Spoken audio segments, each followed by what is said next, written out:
Welcome to the Reluctant Psalm podcast. This is Chris, your host, here with Will Henry of Lumen Wine. Will, thanks for joining. How are you? Thanks for having me. Yeah, Great. Yeah, good.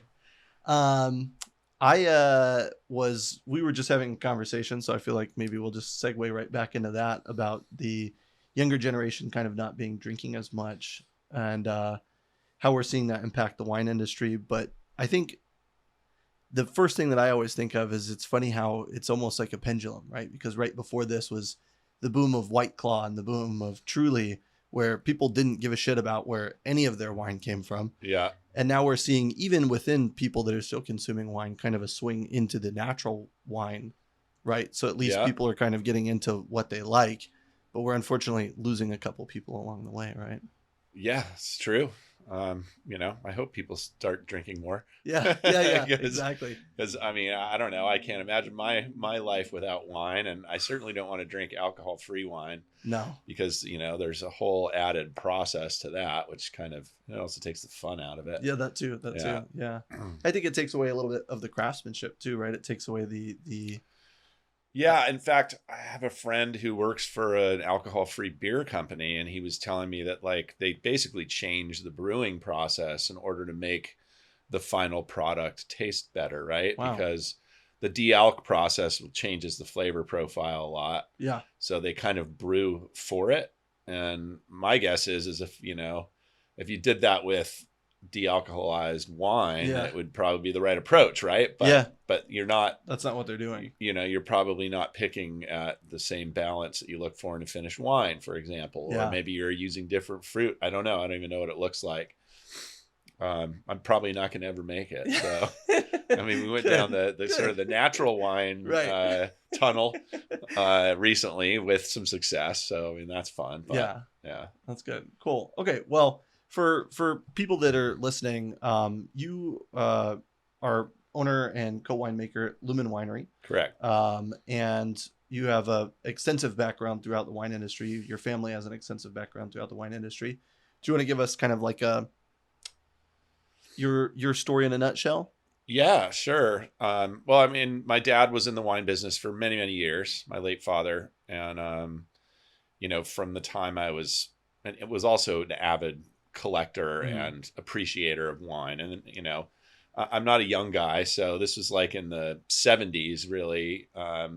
He was light years ahead of most of the people that we associated with, and gave me a really early education on wine, took me to France to, Michelin star restaurants. And I was very spoiled in that regard. So, but I got my start in the industry really just after college, didn't know what the hell I wanted to do with my life. So, I asked my dad, hey, can you get me a job in the wine business? And he's like, you got a pen and a paper. Why don't you write to some people? Yeah. So I did. And I really wanted to live in Australia. I had visited Australia once before. And I was like, I just want to go down there and work for a winery. So I wrote to 4 wineries. I got 2 harvest job offers. They were probably really happy that some young Yank was going to come down there and be their slave. Yeah, they're going to wear you out. Yeah. So I took a job at Lewin Estate in Margaret River and went down there and lived for 6 months, worked harvest. Great. It was a great experience. And then I came back and worked for my dad's company as a sales rep. So I was pounding the pavement, visiting accounts. Fast forward a few years, and I ended up as an executive of the company and managed most of the brands in our portfolio that were on the Central Coast. Awesome. So that really, I think, was why I initially fell in love with the region, especially with Santa Barbara County. Recognized that it had the potential to be, one of the best Pinot Noir appellations, I thought, in the world. Yeah. And I also really liked how, it's just a really chill vibe there. It's not Napa at all. There a little less corporate. Yeah, there's no castles on the hill, and you go into the tasting rooms, and the winemakers are often pouring the wine, and there's not a whole lot of ego, and there's not a huge amount of money there yet. I suppose it's going to happen at some point, but I just saw that as being the place that I could make the best Pinot Noir possible, but also like it was a place where there was a lot of opportunity. Yeah. So, so that's why, after working for my dad for a few years, I realized I just didn't want to run a big company and be based in Benicia, California. Yeah. I'm a surfer, so like being that far from the A little ocean was more really coastal. hard to Yeah. fathom. So yeah, I moved down to Santa Barbara, and I started Lumen with, and this is the other side to the story. I had some winemaking experience, but I had a lot more sort of sales and marketing experience. Right. So, how was I going to make the best Pinot Noir possible? Well, I didn't really know. Right. Yeah. So my wife tells me that I'm constantly stumbling into good luck, and Falling up. Yeah, Yeah. exactly. And one of those very serendipitous stumbles was bumping into Lane Tanner, who, had been an acquaintance of mine for many years. Her wines were sold through my dad's company for a period of time, and I recognized as being, one of the best, if not the best, Pinot Noir winemakers in California. And it just so happened that we ran into each other in the Santa Maria Valley when I was starting Lumen, and she was at a crossroads in her career. So I slowly convinced her to make wine with me going forward. Awesome. And to be a partner in the business. So I've learned everything I know about making wine from her. I love her style. She's very hands-off, minimalistic. Her wines are kind of an old world, have an old world feeling to them. And that's really because, her philosophy is the most important decision in the winery is actually not in the winery. It's in the vineyard, and it's the day that you pick. So anyway, I guess I'm off subject a little bit because I was talking about my background, but that's perfect. No, yeah. I think that's a great kind of trajectory you just gave us. I think, it's really fascinating to think what the wine world must have been like for you then versus what it is now, with Burgundies being almost unattainable now. It was probably a lot easier. Even Bordeaux was probably, it was probably still expensive, but not nearly as expensive. And especially growing up in kind of in the world of distribution in a way, it's like your exposure must have been immense. Yeah, I learned an awful lot about the world of wine. That's for sure. That's awesome. Yeah, I got to drink some great bottles. It's funny too. In my early 20s, I didn't even know some of the experiences I had no idea how special they were at the time. Yeah. Like tasting in the cellar at DRC, for example, at age 22. Pretty sick. And I was like, oh yeah, it was just another winery that we're visiting today. Like it didn't even register to me until years later. Like, whoa, I got to do that. I wish I'd paid more attention. Yeah. Well, I think, hindsight's always 2020, right? It's right. Like if we could go back and capture more of those moments, we always would. Yeah. And so you kind of brought us all the way up to today, and to today, you're with Lumen Winery. You have other things you're obviously doing on the side. Do you want to kind of talk about other side projects before we kind of go down the rabbit hole of Lumen? Yeah, sure. So, my wife is quite the successful business person in her own right. And when we met, she owned 5 businesses in North Lake Tahoe. So 3 wine bars and 2 restaurants. So when we got married, we decided that we were going to open a restaurant in our area on the Central Coast. She found an operating partner for her businesses in Tahoe. We had a kid together, so we really, we wanted to have a life in the same house. Yeah. And so we started Pico Restaurant, which is in the little town of Los Alamos. And we've had that now for about 8 years, and it's a great little restaurant. Has a very extensive wine list, because hopefully the two of us love the world of wine, and we also wanted to have something for winemakers to really enjoy, because there are a lot of winemakers in our region that like to go out to dinner. So yeah, and the whole focus of the restaurant really is all about really small farmers in essence, right? So all the food comes from small ranches and farms, family owned, that are producing food the right way. And same goes for the wine list. Like there are no corporate wines on that wine list.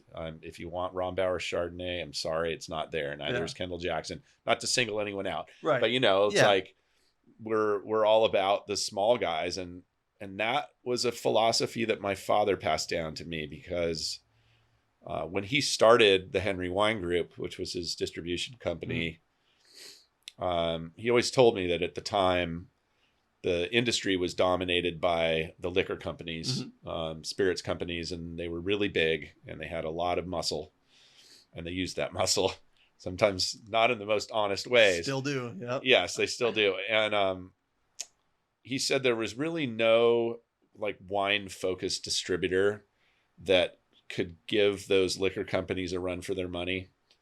And, you know, he always talked about the guys that would come in and sit at the bar in the restaurant with their big bulbous red noses, and all they knew how to move boxes. They didn't know anything about the wines they were selling. So my dad started the company for that reason, and he really wanted to represent the little guys and the ones that he saw as making the most unique and honest wines. So Pico's wine list is very much celebrating that. Yeah, I mean, you only have so much real estate on a wine program to use. Yeah. And then if you're going to use it, I mean, it's always beautiful, I think, to be mindful of what you're using it for and kind of who you're supporting, right? It's like, there's plenty of places out there that are selling Ron Bauer and Kendall Jackson or La Crema or whatever, right? But that works for them, and that's great for their business model. But you know, the smaller wineries need places to champion them, and I think, you know, they need partners like you, and obviously you have your own winery too. But you know, it's nice to kind of support from within the community too. I imagine you touch on every country that produces wine probably on the program, but is there more of a focus on local wineries? No, actually, I'd say that there's probably more of a focus on foreign wines, and but we have a very good selection of local stuff too. Yeah. So I'd say it's probably 60% foreign. Cool. Yeah. Yeah. But it like I said, it's such a big list, and then a lot of our by the glass wines are local as well. That's great. Yeah. Can you mention your dad was in restaurants before starting a distribution company? So the restaurant industry is kind of in your blood as well, right? Well, he never worked restaurants. Oh, he just ate in them. Oh, I understand. And he really appreciated That's food. cool. Okay, I see.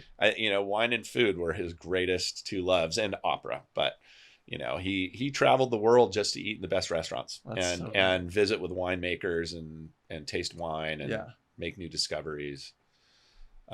So anyway, you were asking me about our other businesses, and you know, Pico obviously being one that gets a lot of time and attention from the two of us. But I also started growing our own fruit a few years ago. Wow. So the management of the vineyards is all on my plate. Right. And for me, that was kind of the most desired last step as far as closing the loop in the winemaking. Sure. Lane and I had been purchasing fruit for, you know, the first 10 years of Lumen's winemaking. And Lane always told me, like, whatever you do, don't plant your own vineyard, because it's like it throws a whole other layer of uncertainty into the whole process. And, you know, like a lot of advice I get from my wife, I didn't actually listen to it, but fell up, so it worked out. Right? Yeah, exactly. But, you know, for me also, you know, I ran a nonprofit environmental organization for years. It was ocean conservation, and I fully recognize the benefits of organic farming. Right. And then more recently, of course, the advent of regenerative farming. So it's hard for us to find high quality organic fruit in Santa Barbara. Most of the vineyards are pretty large, and, you know, they farm somewhat conventionally, which is okay, but I'd like to take it to the next level. So it has to be challenging to farm in such poor soils too, right? I mean, everything. Yeah, it's very sandy soil. And that did present some challenges for us. I mean, you know, we planted 5 acres of Pinot Noir on a hill of sand, in essence, that had only been like a horse property. So there wasn't a whole lot of organic matter in the soil. And that's really where you know, it's been a real quick education for me. I listen to podcasts all the time Yeah. about regenerative farming and read books. And, you know, I grew up in the middle of LA with a father who could barely use a hammer. So Right. I learned nothing Yeah. about this kind of stuff in my childhood. So it's been a quick education, but just seeing the results of the regenerative approach to farming the last 3 years in this vineyard has been amazing. Yeah. Like, you know, it feels like we, just by doing very natural things and just kind of letting the environment do what it wants. And then, you know, we obviously did a little bit of organic compost and biochar and some other things that we added to the soil to kind of foster the growth of this diverse plant life that we have in the vineyard Micronutrients. now. Yeah. But you can tell, like, you can just see by what's growing in between the vines now how healthy the soil is. It's really awesome. remarkable. That's so cool. Yeah, I mean, I've been to a couple vineyards where there's like moss growing near the bottom of the plant, and that's always surprising to me to see, because there's so many times I've been to wineries where there's absolutely nothing in the soil besides sand, right? You can Right. tell that there's been decades of chemicals, or maybe not decades of chemicals, but generations of chemicals in the soil, and like nothing else is growing there. But it's fascinating to think about, you know, being able to watch that transition from no grapes there at all to grapes there, and then within that time frame as well, adding organic farming practices. And is there regenerative farming practices for wine that can be practiced? I mean, there's not really a certification program, is there? There is now, Okay, actually. okay. I think they just instigated it in the last couple of years. But Awesome. there is a regenerative organic certification Great. that we're going to pursue. We've been working on our organic certification, which we're going to get this year. It takes 4 years, right?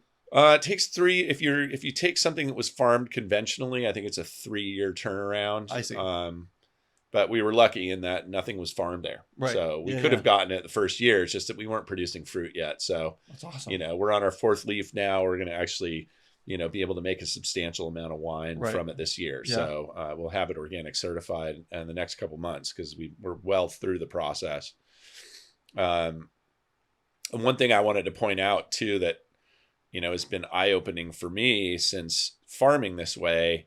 I mean, you look at our vineyards next to, you know, some of our neighbors' vineyards, and, you know, when you drive past these vineyards, you'll see there's like a perfectly neat row of bare soil underneath the vines, right? There's nothing growing underneath the vines. Yeah. There's only one way that you can get that. Yeah. And that's by spraying Roundup. Yeah. Like, yeah.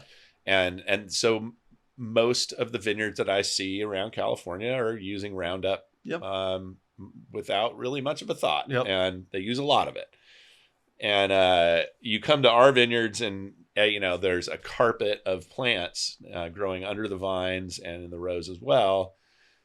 And, you know, I feel like the human brain just wants to keep things looking neat and orderly. It's like it's the way our brains work, right? Like, Yeah. we want organization. If it's the right brain, maybe, or the left brain, I don't know which one is more Yeah. organized, but I think it's the left brain. yeah. But anyway, but, you know, there's nothing wrong with a little chaos out there in the vineyard. That's And there's nature. nothing wrong with plants competing a little bit with the vines. It's not a bad thing. In fact, they're starting to learn through, you know, a few years now of some successful stories of regenerative farming that actually having that biodiversity in the vineyard is very beneficial to the vines. Mm-hmm. And they don't always compete with one another. In fact, there's a give and take between plants. And the more biodiversity you have in that plant material, or those live plants in the vineyard, the better off you are. It also promotes like fungus growth. So mycorrhizal networks. Mm-hmm. So underground, the mushrooms basically are, they have these networks of threads that go all through the soil. And that is, they've learned that the fungus has a give and take with plants. Okay. And plants give sugar to these fungal networks, and then in return, the fungal networks give nutrients to the plants. Wow. And there's this push and pull, which is really, really good for the soil. Yeah. So regenerative farming really is just all about soil health, right? So Yeah. maintaining soil health going forward, enhancing soil health. You have more healthy soil, you have a more healthy planet. Yeah. Yeah, Yeah. that's beautiful. I think you know, I've seen in the past where people plant cover crops throughout, and like peas and fava beans and stuff like that. But it's Yeah. interesting to think about it kind of taking on a life of its own, because usually, and you could speak to this obviously more than I can, cover crops are there obviously to protect the soil in a way, but don't they oftentimes mulch all that kind of back into the soil to add more nutrients to the soil? They do. Okay. Yeah. That is sort of the conventional approach to using cover crops, right? So you plant things that are good nitrogen fixers, for Mm-hmm. example.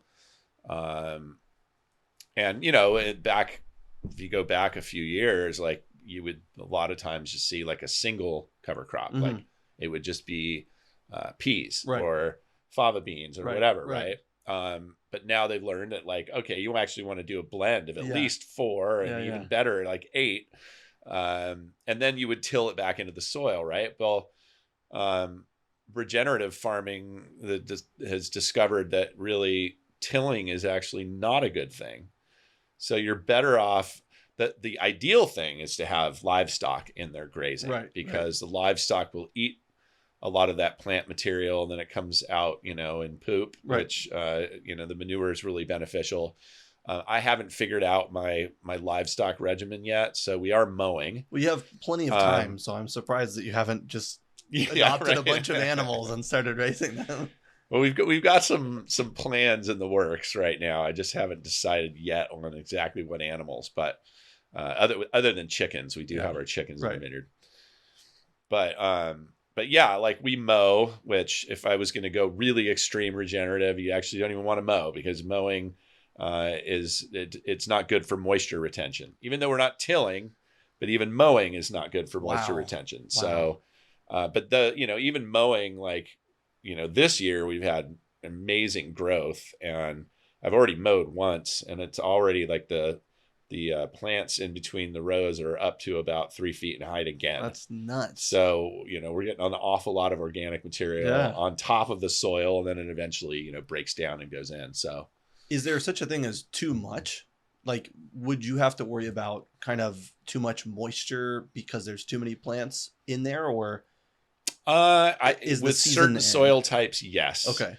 You grapevines love drainage. They Right. love good, well draining soils, and that's just because if you end up with, if you plant in clay, for example, that has can really retain moisture, then you can get a lot of like root diseases and Mm-hmm. things like Mm-hmm. that. But I don't have that problem. Yeah. Like, I'm on a hill of sand, Yeah. so our sand goes down hundreds of Tons feet. of drainage. Yeah. So the drainage is amazing. It's hard to overwater, Yeah. Mm. honestly, at least as far as plant health is concerned. But you want to get it, if you want to get into it real deep, you don't want to overwater at certain times because of the way the berries are developing. So Okay. they're, Right. yeah, for getting the best wine out of those grapes, there are optimal times to water and times to kind of stress the vine. Right. Because you wouldn't want, just like you wouldn't want rain pre-harvest, you wouldn't want to water close to harvest because the berries are just going to swell and you're not going to Yeah, get and as that's much kind of of a the most concentrated obvious flavor. thing. Okay. But I just went to a seminar a couple days ago where I learned an awful lot. This is a guy who was like a scientist from Davis, who they did all these like studies on berry development and optimal watering times, and then also figuring out optimal stress times for the vine. And it was fascinating. It's actually, there's a period of time right before veraison that you want to stress the vine on water. And the reason for that is that's when the berry size is basically setting itself. Right. So you can actually limit berry size by stressing the vine then. Wow. Yeah. So that's and really fascinating. the more you dig, the more you find, right? Because it's the grape's not quite as elastic as it is when it gets older, or it's more elastic in that stage. So you can restrict water, get smaller berries, Yep. more skin to pulp content, right? Yeah, exactly. Wow, that's fascinating. Yeah, that's incredible. I never even thought about that. So that actually, I had a real world example of exactly that. When I was planting my own vineyard, I had a neighbor down the hill from me who didn't prune his vineyard that year, and I didn't really notice it. My eyes weren't trained for it yet, but the guys who were helping me out with my planting one of them came up to me, he's a vineyard manager, and he's like, "Hey, your neighbor down there didn't prune his vineyard. Like, he's going to be in a world of hurt this year." And I kind of shrugged my shoulders and said, well, whatever, that's his problem, right? Yeah. Like, I'm focused on this. Yeah. Well, fast forward a few months and I'm driving up my road, and it's, I think it was like late July. So we're getting close to harvest time and the fruit's ripening. And I see all this fruit in these wild growing vineyards. Like the vines had like overtaken the rows, and it also looked really water stressed, like it was losing leaves already. Right. It was, Wow. So I got out and I walked the rows. I could not believe the quality of the fruit that I was looking at. It was the smallest berry size I'd ever seen. Yeah. And so, and really small clusters. So I got a hold of the guy that owned the vineyard. He told me his whole story, which is like, basically he was losing money on his grapes and he just decided to turn everything off the year prior. This isn't an intentional thing. Oh, he intentionally just said, "I'm done." Right, like, but he didn't intentionally like restrict water or like. No, it wasn't a strategy. Wow, he just said, "Forget it. I'm done spending money on this." Nuts. So 7 acres of Pinot Noir, no water, no pruning, no spraying, nothing, zero input farming. God. And yet there were no disease issues in the vineyard. The fruit was like phenomenal quality. So, and now I realize part of the reason why it was water restriction. Right. And then I also think that it had something to do with the lack of pruning, but like, how do you manage that going forward in a practical sense? Right. Like, instead of a you can't have like the vines overgrowing all the rows, and you never get a tractor down there to mow. You'll never, or if you need to spray for powdery mildew or whatever it might be. Yeah. So anyway, we made a wine from it that year that we released just a few weeks ago. Actually, it's called the Mad King. We renamed the vineyard because the guy his last name, the guy that owns it, is King. Mm-hmm. And so we called it the Wild King Vineyard for obvious reasons. So we've been trying now to like employ some of these techniques of water stress and lack of pruning in certain blocks of the vineyard to see if we can approximate what we got in 21. That's insane. And so he used 7 acres next to your 5 acres. Exactly. Did you purchase the acreage? No, we're leasing the acreage from him. We have a long-term lease on it. Right. So it is part of our estate program, and we manage all the farming on it. And is it kind of planted along the same hillside, or is it a little bit of a different? Yeah, it's on the exact same hill. It's just a little bit lower in elevation. I see. The vineyard, the Warner Henry Vineyard, which is what we named my planting, is at about 800 feet elevation. I'd say Wild King's at probably 600. I see. So, that's really cool. That's incredible. I mean, through no fault of his own, he accidentally created incredible fruit. I mean, it's like, just let nature do what nature wants to do, and all of a sudden things worked out, right? That's pretty absolutely true. And that's kind of what you're in the path of doing with the regenerative farming, right? You're wanting to make as little impact on the process as possible. And like you said, you still have to consider pruning and how to go forward with that in a maintainable way.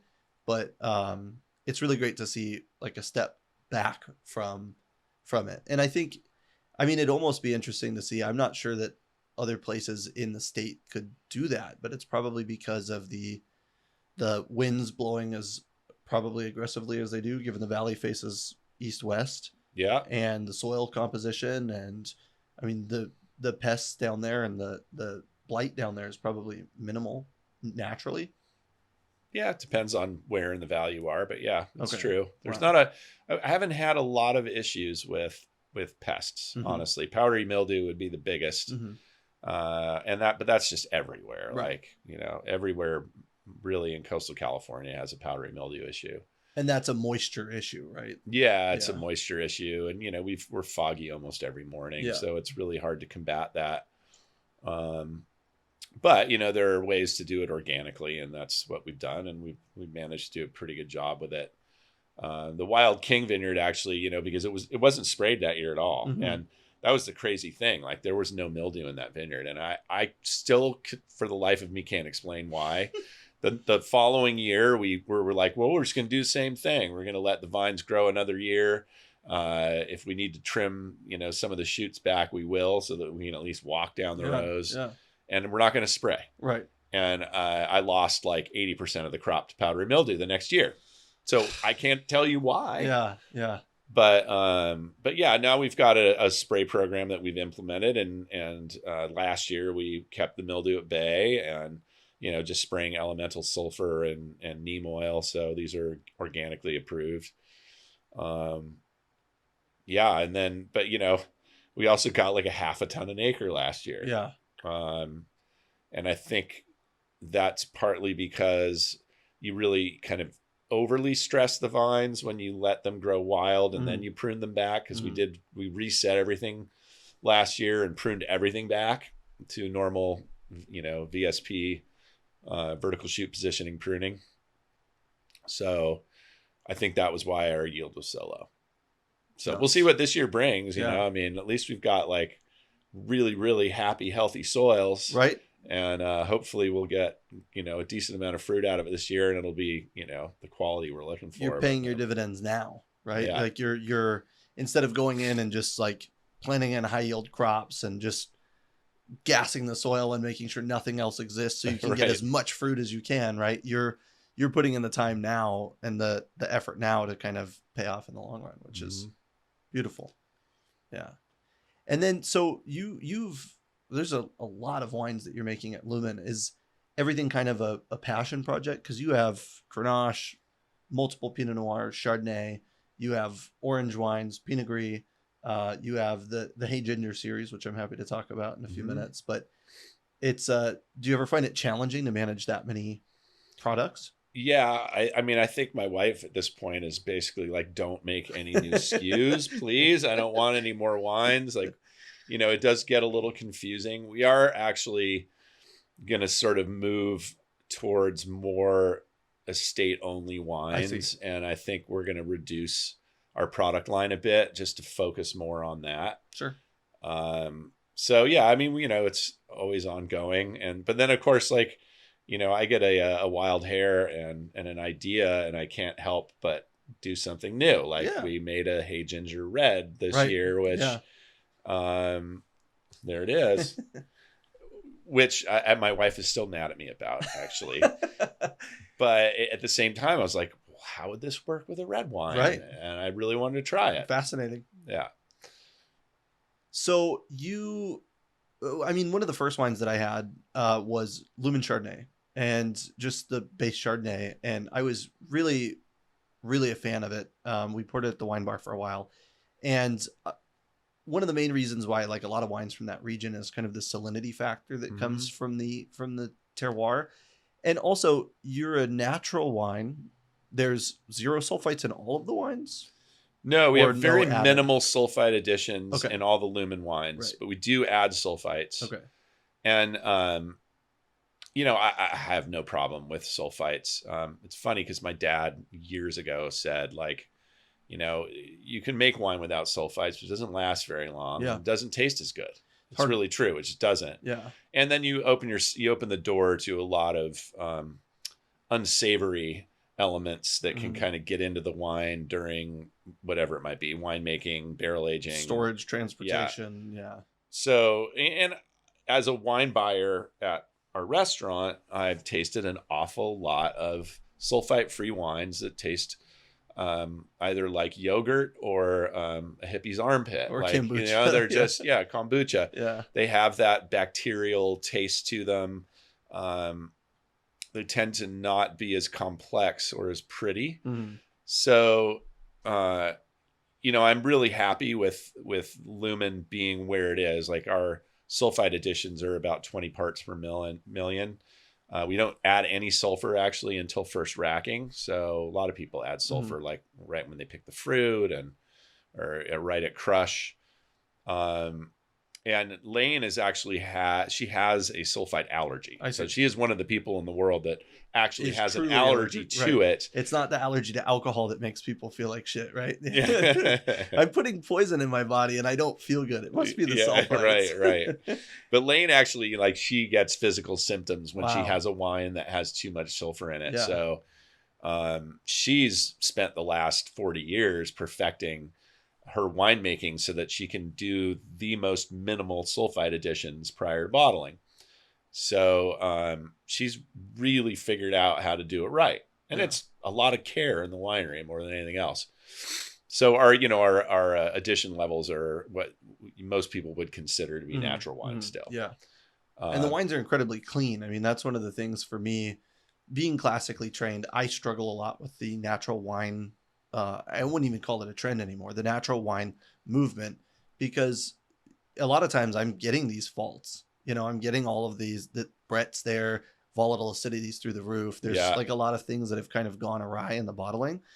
But yeah, every bottle that we've ever opened from you and every wine that we've had from you has always been done incredibly well. And it's really fascinating to think that there's that line that you can walk, because there's certain producers. Jean Foyard is another one that's considered natural, but is also like relatively clean, most vintages. And that's just, I guess, decades of experience, right? Yeah, for sure. Yeah. And a whole lot of very hands-on winemaking, Right. Like pay very, very close attention to everything that you have fermenting and in barrel.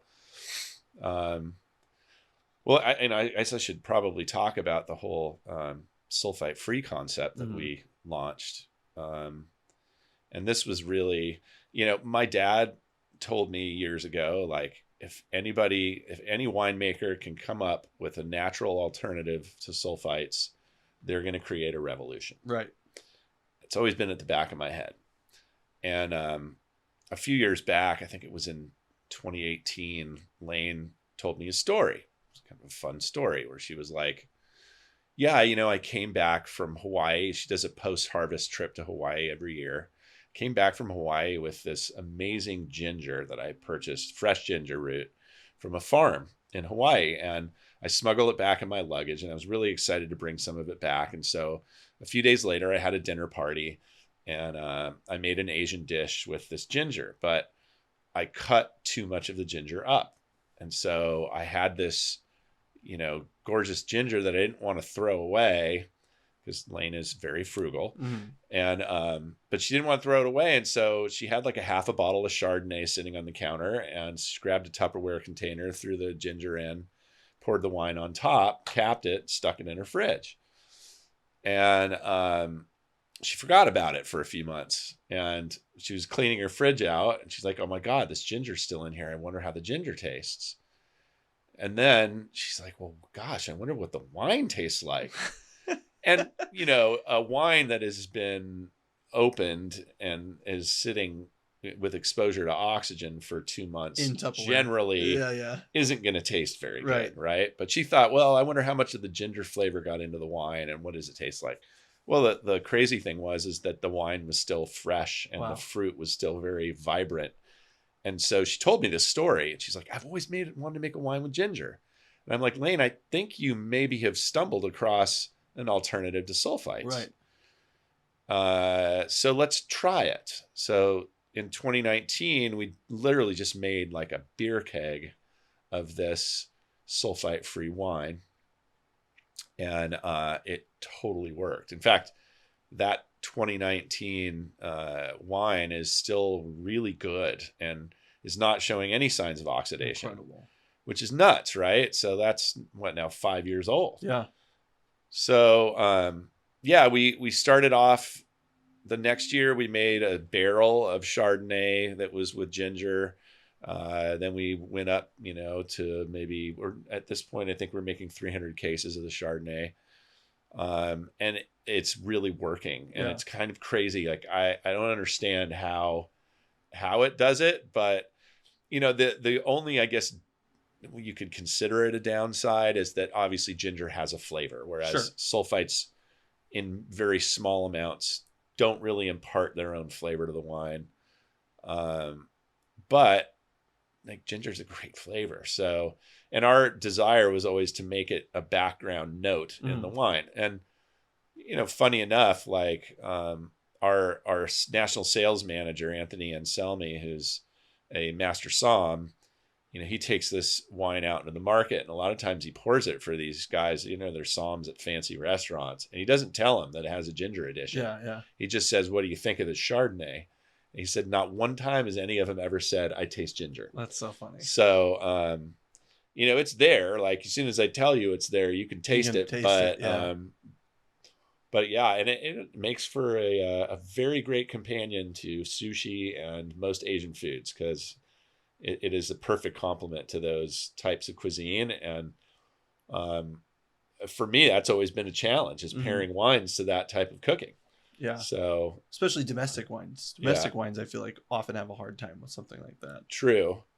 But I even feel like, if I drink a German Riesling with, my Chinese food, the pairing's never perfect. That's true. Yeah. It's never a perfect pairing, but honestly, like I've never tasted anything with sushi like that. Yeah. Hey Ginger Chardonnay. Yeah. It is the best pairing imaginable. It's probably better than sake, honestly. Yeah.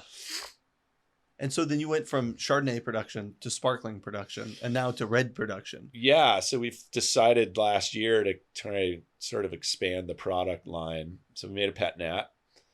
And then I also made a barrel of red, which was Pinot Noir, that we basically made in the same way. And I was really uncertain, because I for some reason, when I think of ginger, I think of blending it with a white grape. I didn't think about red. And I'm like, well, why not? And it really is interesting. Let's try it. Let's try it. Yeah.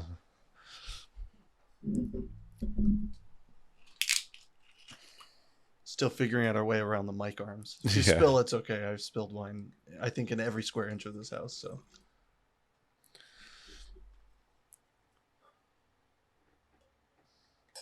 And so these wines, you're saying these wines are zero sulfite. Zero. And there's 2 ingredients. Just grapes and ginger. Grapes and ginger. That's incredible. Boop. That's okay. And the fruit is really fresh and Yeah. pretty, which most sulfite-free wines, you don't get that. Yeah, it has like bright purple and blue fruits. I mean, it smells really good.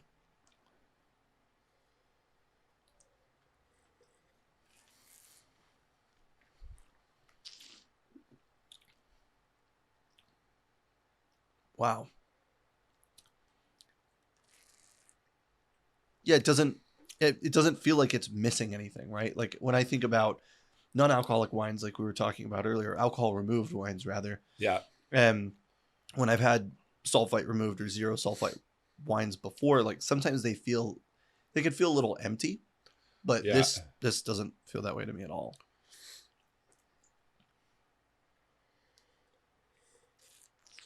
Well, I realize I'm putting you on the spot by letting you taste it for the first time. No, on your that's show, fine. but- No. It's no, I really enjoy it. I mean, I think, it's, if you were gonna pour it for me and tell me that it was like Santa Maria Pinot Noir, it'd be like a little hard for me, I think. But Yeah. knowing that it's a sulfite-free wine, like that already kind of puts me out of the box of what I was expecting, and I think like qualitatively, it's really awesome. Where in the process are you adding the ginger? Because at least in Lane's story, you're infusing the wine essentially. Yeah, what we do is we buy fresh ginger from a local farmer, and we macerate it. Mhm. So cut it up, like put it in a food processor in essence. So there's chunks of it, maybe marble sized chunks kind of.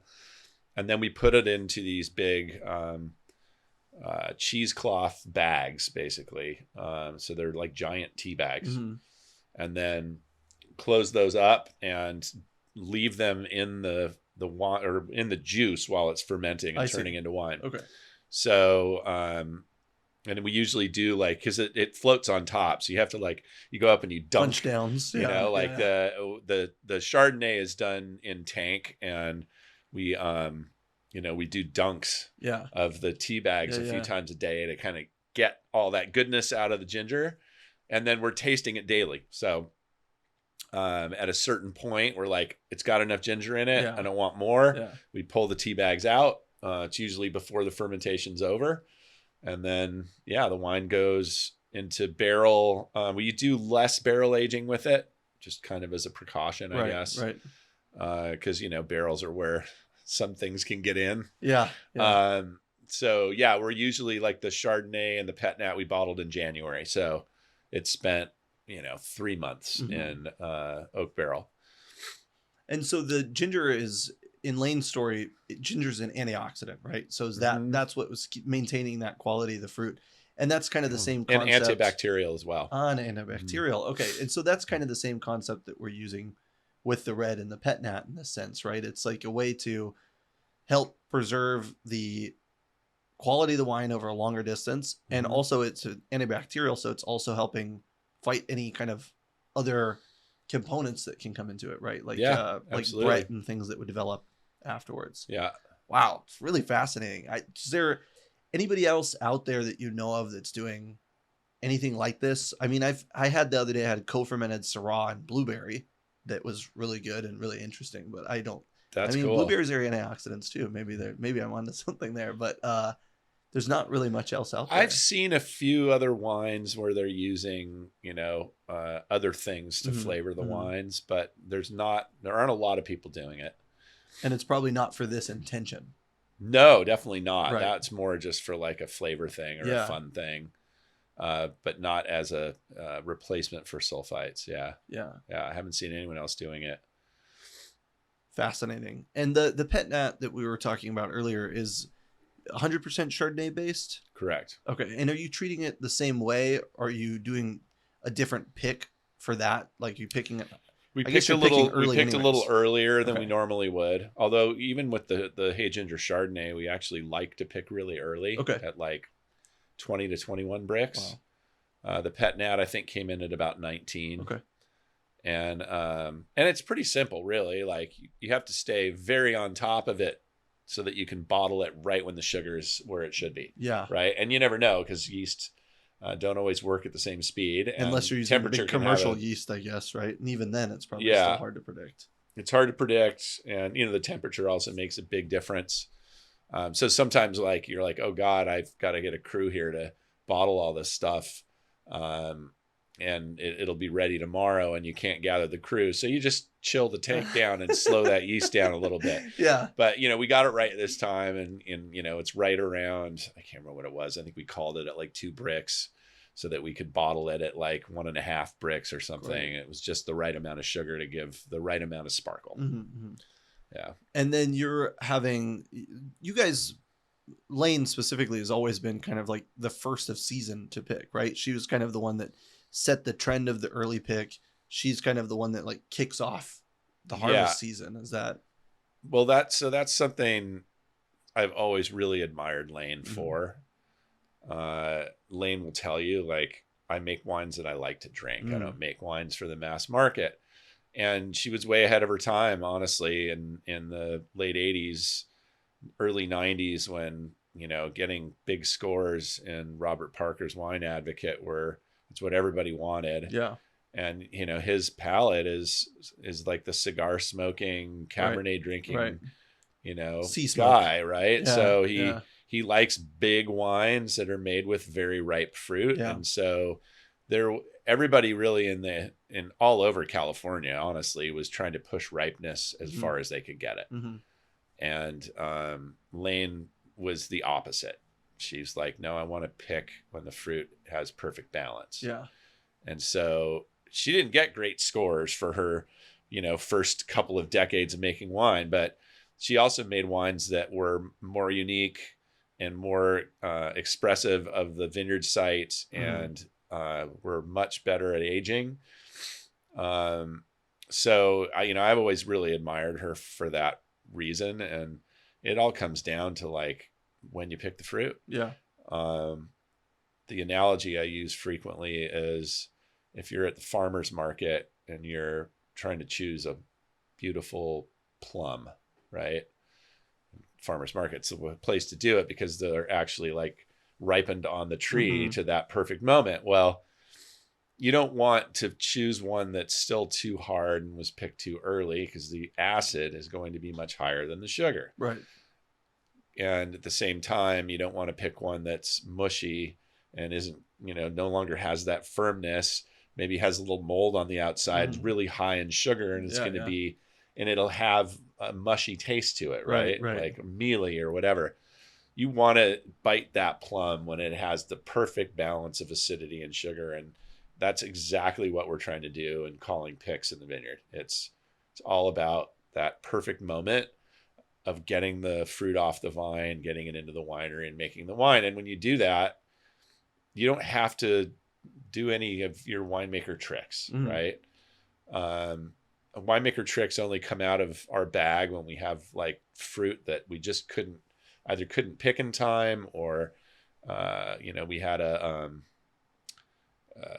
crazy heat wave, Right. and there are variables that sometimes where you've got to, you have to make some adjustments in the winery, but generally speaking, we almost never have to because we're on top of it. That's awesome. Yeah, and they, all the winemakers in the area, they used to call Lane names behind her back, but the main one was Low Pick Lane. Low Pick Lane. And the Chris Curran actually was telling me that she was, the original winemaker at Sea Smoke. She was like, yeah, we called her Low Pick Lane. Yeah. We basically wouldn't go out and sample our vineyards until Lane was picking. That's so funny. Yeah. That's I think that's really cool. I mean, it's nice to see that she had a vision and stuck to that vision despite like so many other people kind of chasing scores, not necessarily chasing scores, but trying to kind of adapt things to where they are to sell them more easily, right? Like a score is a score. People probably don't really care that are making the wine, but a score makes it a lot easier to sell your wine, right? It's interesting. It's almost kind of like the Barolo boys, right? They all wanted to start using Barrique because all the Bordeaux's were selling incredibly well. And now a lot of them are kind of switching back towards a little bit more of a traditional approach, or a hybrid approach between modern and traditional.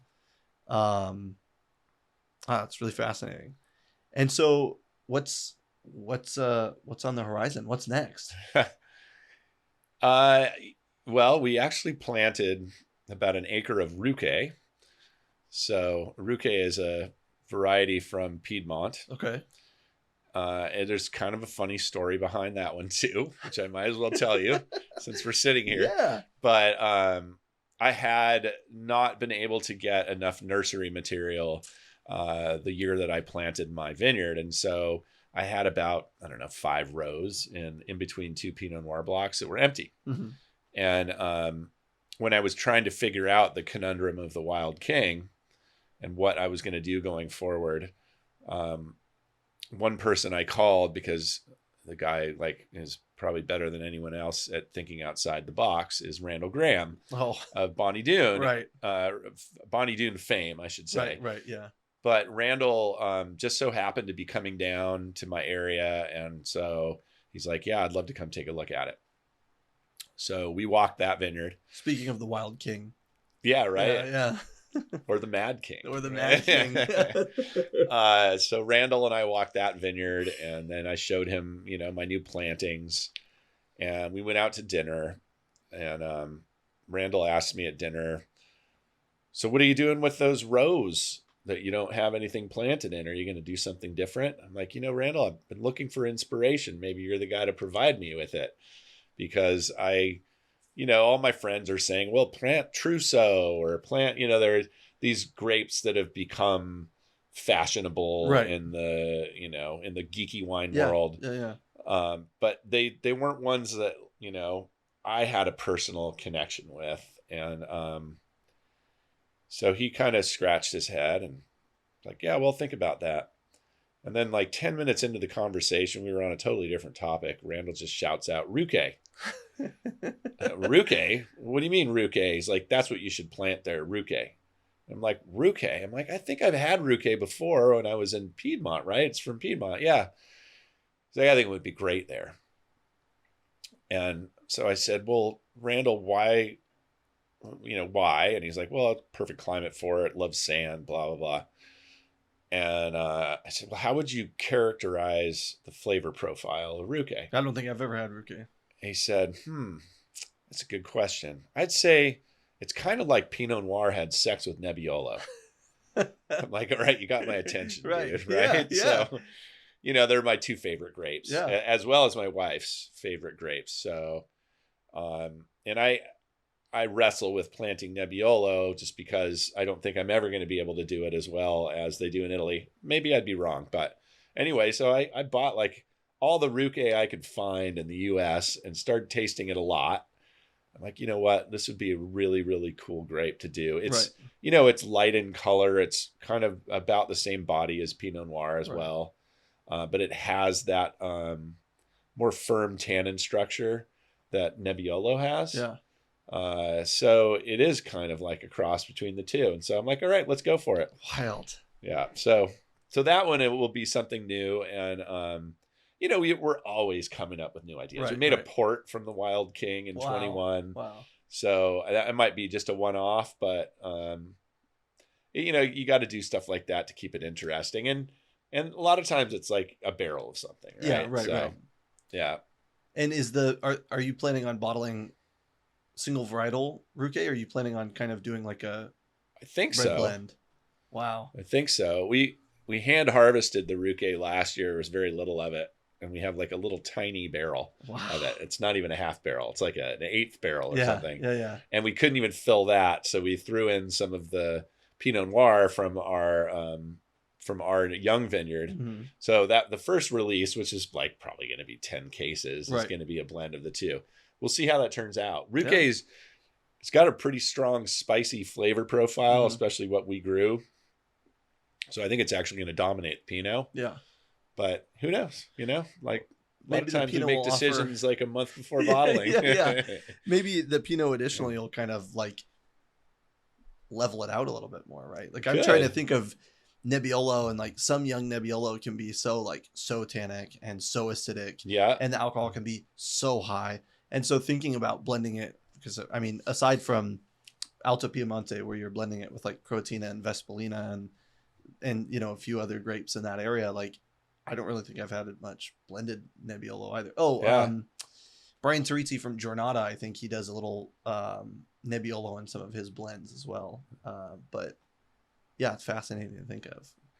Yeah. You know, we've always made pure variety wines, but it's funny too, because like, you know, the two whites that we produce, Chardonnay and a Pinot Gris, and they're both really, well, they're similar in some ways, like similar body, but, you know, very different flavors from those two different grapes. And at one point, I think we were tasting both the wines, and I was with a group of people, and I'm like, well, why don't we just taste them together? And I took both bottles and went like that. Yeah. And honestly, it was better than both. That's so you know, cool. like the combination of the two just made it more interesting. And, you know, we're so funny about like, oh, I've still got a little bit of wine in my glass. Like, don't pour on top of it, but why not? Yeah. Like sometimes the blending thing can be really fun. So you never know. Like maybe we'll make a blend of Pinot Gris and Chardonnay in the future. Or you can box 2 half bottles together and make people blend them themselves. If you really want to get confident, maybe that's too much of a Randall idea. Well, that would be fun, actually. I love we get to do Zooms with him sometimes, and he's so incredibly intelligent. He's talked about like putting salt in wine after, you know, taste it, then put salt in it and taste it. It's so amazing to think that there's somebody that's like that far down the rabbit hole that's like really like questioning everything and really kind of like a true philosopher, right? Yeah, like, absolutely true. Yeah, he's a remarkable guy. Not that long ago, I walked into our tasting room, and there he was sitting tasting wine at my tasting room. I'm Randall, what's going on? He's like, I just was in the neighborhood and I wanted to come and have a little glass of wine, right? So then, you know, of course, he's like, what are you doing for dinner? So I called my wife and I'm like, hey, listen, I know I said I was coming home for dinner, but Randall Graham wants to have dinner with me. So yeah, sorry. Yeah. Gonna have to take a rain check on that home dinner. And what do you drink when you go out to dinner with somebody like Randall Graham? You know, we have eaten at Pico a few occasions, and we peruse the list, and I love drinking obscure, weird European wines with him. Yeah. You know, I know that's what tickles his fancy he's into, too. You know, yeah. Wow, that's really cool. And so, man, you've done it all. It's really cool to see your journey. It's great to be here, and thank you for sharing it. And I mean, I feel like I'm just starting to scratch the surface. Yeah, but, I know. Yeah. Well, I mean, we could keep going, obviously. No. I don't mean as far as like what we're talking about today. I just mean like career-wise, right? Yeah, like, no, certainly. I feel like, you know, we're at that moment now where we've got estate fruit and we're kind of changing our trajectory, and that's super exciting for me. And Yeah. I also feel like, my whole career in wine has kind of led to this moment, but we're also like kind of at the jumping off point in a sense, so yeah, so it's exciting. I mean, I'm only 57. I got lots of years left. Lots of years left. Yeah. Yeah. Age like fine Nebbiolo. Well, anything else you want to talk about, or? No, I think we've probably covered everything. Yeah. I mean, maybe we'll turn the mics off and I'll think of something, but sure. Yeah. yeah. Do you want to give a closing statement? Is there anything you want to say? Any thoughts to offer the probably incredibly small audience that I have?